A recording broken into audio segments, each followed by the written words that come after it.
పడండి.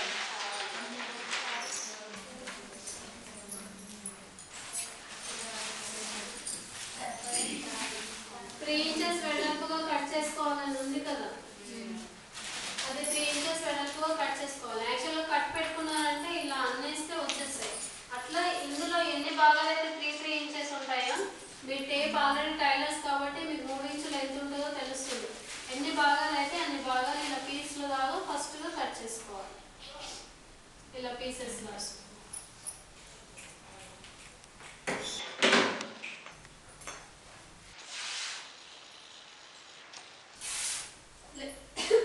వేసేసి అందరూ కట్స్ పెట్టేసుకొని చించేసి లేస్ నిలబడి అందరూ పార్ట్స్ పెట్టేసుకొని 3 ఇంచెస్ తెలుగు శారీ కాబట్టి మీకు అదేం కాదు పోయిందా